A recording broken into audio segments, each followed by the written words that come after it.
If you're choosing between these accounts, one mistake can cost six figures: traditional, Roth, or brokerage. Here's what most comparisons miss. The winner depends on taxes, timing, and how real people actually behave. In the next 10 minutes, you'll get a clean framework. No slogans, just math that holds up. Start with this. These accounts do different jobs, even when the investments inside them are exactly the same. Traditional IRA buys a tax break now. Roth buys tax freedom later. Brokerage buys flexibility throughout. Most people ask which account earns more. That's the wrong question. Investments earn returns. Accounts change what remains. The account changes what you keep after taxes. It also changes what you can touch when life changes. If you felt overwhelmed comparing them, that's normal. The tax code is complicated by design. Confusion is profitable. Confusion creates default behavior. Default behavior usually means overpaying taxes or locking up the wrong money for too long. So simplify it. You're making 3 bets: future tax rate, withdrawal timing, and your ability to stay disciplined. Most people miss this part entirely. The best account on paper often loses in real life. Take the traditional IRA first. You contribute deductible dollars now, and the government waits for its cut. If you're in the 24% bracket, $10,000 contributed can save $2,400 today. Upfront. That feels powerful because it is. Immediate tax relief helps cash flow, especially during peak earning years. But the bill arrives later. Traditional IRA withdrawals are usually taxed as ordinary income, not capital gains. This depends on your bracket and state. Run the numbers for your situation before calling it a win. Here's where people get trapped. They compare today's tax savings with a vague future, not a withdrawal plan. Now the Roth IRA. You give up the deduction today and buy qualified tax-free withdrawals later. That means qualified growth can come out tax-free, and there are no lifetime required minimum distributions. For disciplined savers, that's extraordinary. Compounding without future tax friction can beat today's deduction by a wide margin. Take Sarah, age 38, earning $110,000. Her income is rising. She expects higher taxes later. If she saves the same amount for 25 years, the tax-free exit becomes the feature. That matters. But here's the contrarian part. Roth only dominates if her later tax rate matches or exceeds today's rate. If she retires into a lower bracket, traditional can quietly beat Roth. The spreadsheet won't lie. Most people never test both versions. They pick the account that feels safer, not mathematically stronger. That's present bias in a blazer. Your brain hates paying tax now, even when now is cheaper. This next number changes everything. Time horizon matters more than most people think when comparing accounts.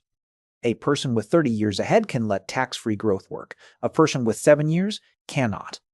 Now bring in brokerage. It gets ignored because it offers no deduction and no official retirement label. That is exactly why it matters. Brokerage money has no age gate, no contribution rule, and no forced withdrawals. Long-term capital gains often get friendlier treatment than ordinary income. Federal rates are commonly 0, 15, or 20%. You also pay tax only on gains, not basis. That matters when you need partial withdrawals. Take Mike, age 52, earning $190,000. He has assets, but little taxable liquidity. He wants the option to retire at 57. Traditional and Roth help, but brokerage creates the bridge. Without brokerage, he may face awkward withdrawals, conversion pressure, or sequence risk during the first retirement years. Bad timing. With brokerage, he can choose what to sell, when to realize gains, and how much tax to recognize. Valuable flexibility.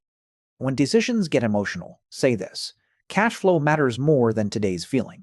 Flexibility prevents expensive mistakes. Brokerage also lets you harvest losses. Capital losses offset gains and can reduce ordinary income by $3,000. Here's the catch. Brokerage creates annual tax drag through dividends, interest, and realized gains if you trade carelessly. So asset location matters. Tax-inefficient assets often fit traditional accounts, while broad stock index funds fit brokerage. Let's run real numbers. A couple earns $240,000 and saves $30,000 a year. If all $30,000 goes into tax-deferred accounts, they save taxes now. But flexibility gets weaker later. If they split savings across traditional, Roth, and brokerage, they create tax diversification. Lifetime taxes can fall. Tax diversification matters because retirement is not one tax bracket. It is a moving target across decades. One year, you need little income. Another year, you sell a house, do conversions, or face medical costs. Traditional money fills low bracket years efficiently. Roth money protects high bracket years. Brokerage smooths everything between. Most advisors say maximize tax sheltering first. The math says sequence and flexibility matter just as much. Behavioral finance research shows people treat accounts like separate emotional buckets. That mental accounting distorts smart decisions. People raid brokerage for vacations because it feels available. They leave Roth untouched because it feels sacred. Then they overfund traditional accounts for the deduction. Later, they discover too much wealth trapped behind tax friction. Here's where it gets interesting. The winning account often keeps you invested during stressful markets and life shocks. Loss aversion is brutal. Losing $10,000 feels worse than gaining $10,000, feels good, so people grab control. When markets fall, accessible cash and taxable assets can reduce panic selling. That behavioral benefit has real value. Quick question. Which account feels safest to you today, traditional, Roth, or brokerage, and why exactly? Drop it in the comments. Your answer usually reveals more about your psychology than your portfolio does. And tell me your planned retirement age. That single number can change the account ranking fast. Back to the framework. Start with when you need money, not which label sounds smartest. If retirement is 15 years away and income is rising, Roth becomes more attractive. Time magnifies tax-free growth. If retirement is close and your current bracket is high, traditional becomes more attractive. Deductions matter more. If you need optionality before retirement age, brokerage deserves a serious role. Liquidity is not a luxury. Consider Karen, age 61, recently laid off, household income suddenly lower. This is where conventional advice breaks. During low-income years, Roth conversions can be unusually efficient. Traditional money can move at discounted tax rates.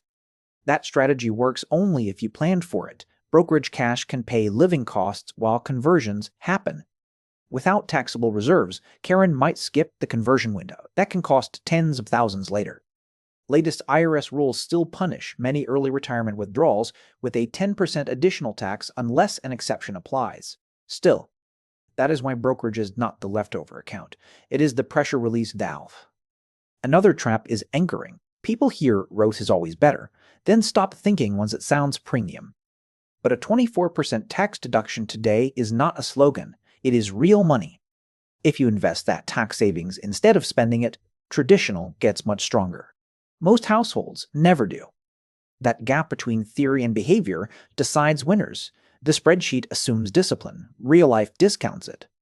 Ask yourself one honest question. Will you invest the tax savings from a traditional contribution every year? If the answer is no, Roth often becomes the safer default. It removes temptation to leak the benefit. If the answer is yes, traditional may win by a meaningful margin, especially during peak earning years. This also depends on heirs and estate goals. Roth money can be cleaner for legacy planning. Your state may have different rules as well. A no-tax state changes the comparison meaningfully. This is where you choose. Are you optimizing for current taxes, future taxes, or flexibility? Smart households rarely choose only one account. They build optionality by owning all three tax treatments. Let's take another example. Daniel and Lisa are 47, earning $160,000 with 2 teenagers. Their instinct is to chase every deduction. College costs and taxes make that feel responsible. But they also want to downshift at 58. That plan raises the value of brokerage dramatically. Their winning sequence looks different. Traditional for relief, Roth for control, brokerage for the bridge years. They are not maximizing one account. They are maximizing future choices, which is the better objective. Most painful insight coming up. A lot of retirement stress is not caused by low returns. It is caused by low flexibility. Even high net worth households can feel trapped by bad account mix. $1 million is not the same everywhere. Traditional money does not spend like Roth money. $1 million in brokerage carries basis, gains, and timing choices. Different wrappers create different after-tax realities. That is why net worth can mislead you. Spendable wealth matters more than statement balance. If your plan relies on one tax outcome forever, it is fragile. Policy changes can break fragile plans. If your plan uses multiple account types, you can adapt. Adaptability is underrated because it looks boring. But boring is good in personal finance. Boring means fewer forced decisions when life shifts suddenly. Confirmation bias makes this harder. We prefer the expert who validates the account we already opened. That is why people love absolute answers. They remove thinking, even when thinking would save money. The deeper truth is simple. These accounts are levers for controlling future options, not competing trophies. Traditional gives deduction leverage. Roth gives tax certainty. Brokerage gives timing leverage when life gets messy.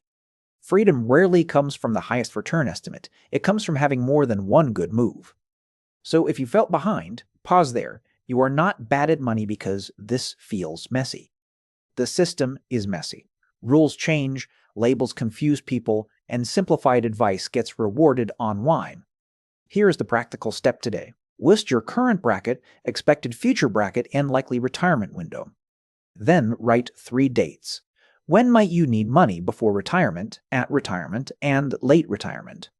Next, estimate how much of your savings sits in each bucket today: traditional, Roth, and taxable brokerage. If one bucket dominates everything, you found your risk. Concentration is not only about stocks.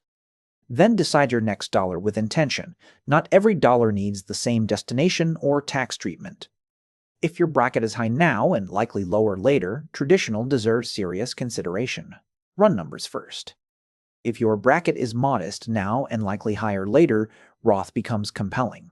Tax freedom compounds quietly. If early optionality matters, build brokerage steadily. My priority is long-term flexibility as a useful sentence. If you're unsure, split contributions and buy tax diversification. Complexity falls when flexibility rises over time. If business income or stock compensation complicates this, pause. Consider consulting a fee-only advisor. One more reminder: past performance doesn't guarantee future results, and tax law can change faster than plans. Clear frameworks age better than predictions. The goal is not perfect certainty, the goal is fewer expensive mistakes. If this helped you think more clearly, subscribe. Capital Decision Lab is built for calm, evidence-based money decisions. And tell me below which account gets your next dollar: traditional, Roth, or brokerage, and why. Smart money decisions don't come from urgency or slogans. Run your numbers, trust the math, choose freedom deliberately,